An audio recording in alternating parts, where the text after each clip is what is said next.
Hello boys and girls, the other day I showed you how to draw a frog. Today I'm going to show you how to create a frog using origami. Origami is the art of paper folding. So today all you will need is a piece of paper and your hands. So grab your paper and let's get started. So you can use really any kind of paper. If you're lucky enough to have construction paper, go ahead and use that. I don't have any construction paper at my house. You could use printing paper. If you have the back of an envelope, it doesn't even need to be very big.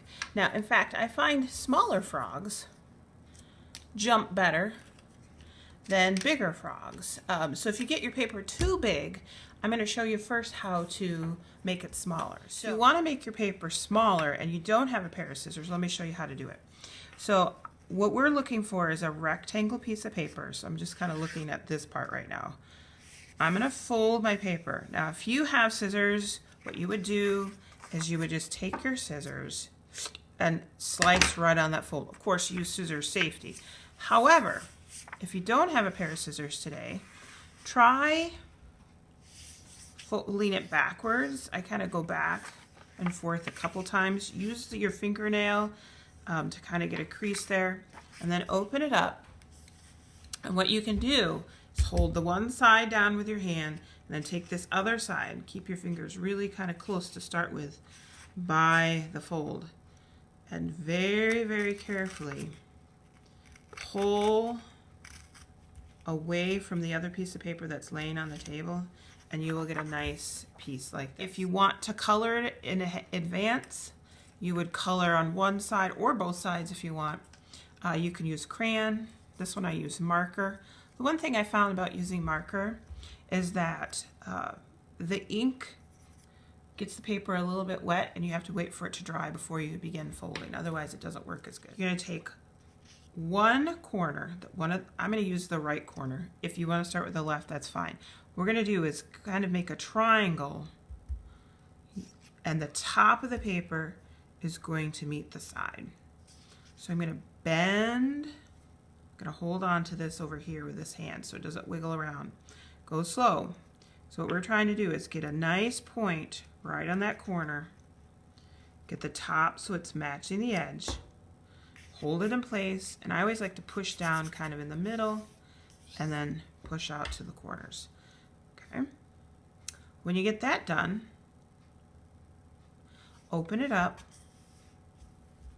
flatten it back out, and we're going to do the same thing, so we end up with an X right across here. So we don't want to take this same corner and do it again. We don't want to turn our paper around. We want to take the left corner and bend it, kind of get it to touch.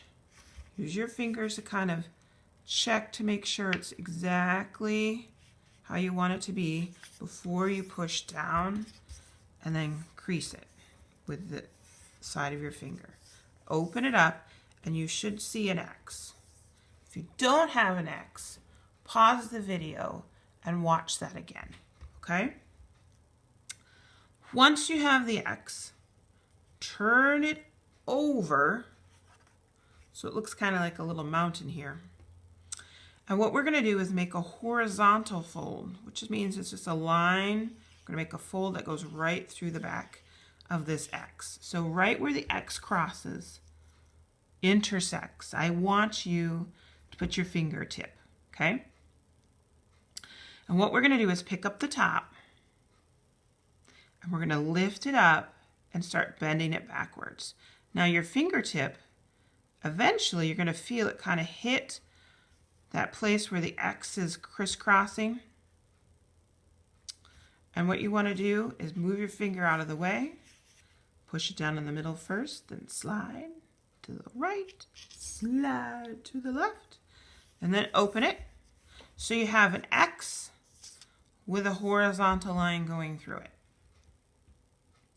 All right, so we're going to turn it over again so that it looks like a mountain again. See how it's kind of peaked up like a mountain?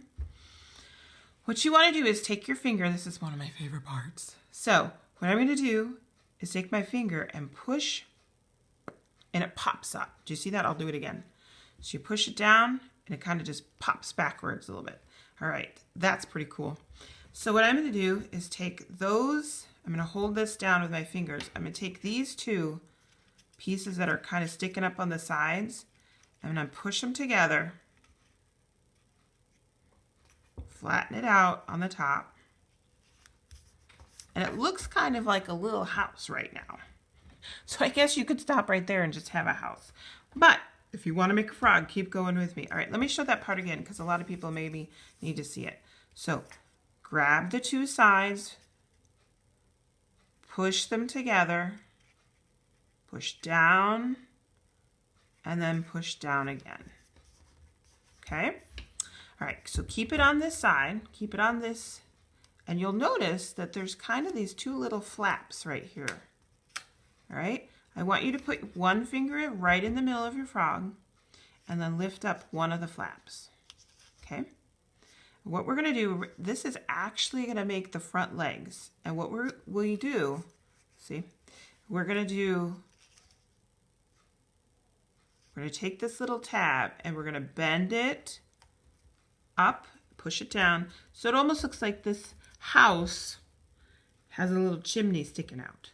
You see how it sticks out up over the edge? Okay, so you're going to do the same thing on the other side.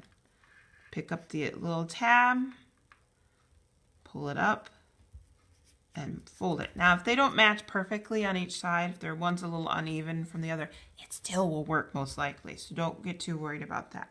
All right, so keep it. This is our frog is actually on its back.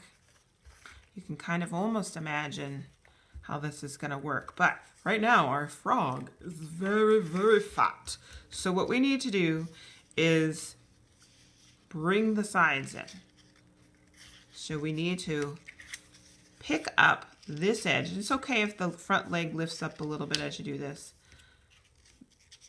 Pick it up and then just bring it in and fold it down. I'm going to do this on both sides. Just kind of, and it's all right if it lifts up the front legs a little bit. Make sure you give it a nice crease on both sides. And then we're almost there, guys. Look, you can almost see the frog now. He needs some back legs, and these are the action legs. These are the legs that are going to make your frog jump, okay? So here's how you make them. It's only 2 more folds, and then we're done.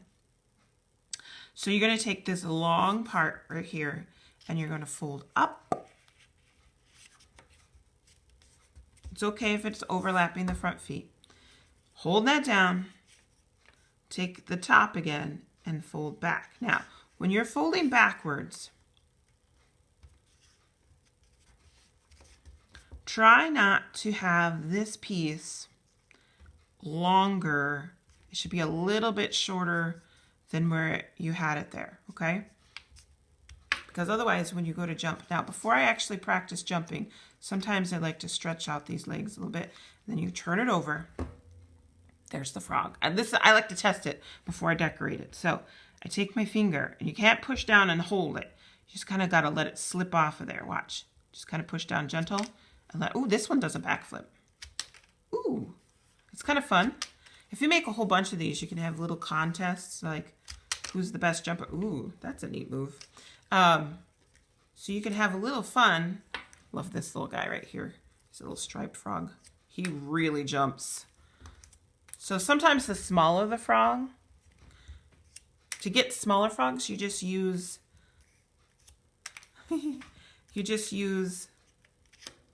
smaller rectangles. It's kind of fun. I have a whole family of frogs here.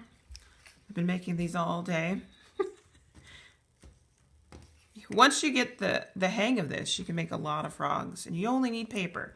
You don't have to decorate, although if you want to decorate, take your little frog, use either a pencil or a crayon, whatever you have at your house, marker, and you can put some little eyes. Maybe you want to write a name. Maybe you want to decorate it with some spots, eyelashes. Maybe you want a rainbow frog where it's all different colors. So you get to decorate it the way you want. Have fun making little frogs. If you'd like to, I'd love to see them. You can take a picture, post it to Art Sonia. I'll see you next time. Bye.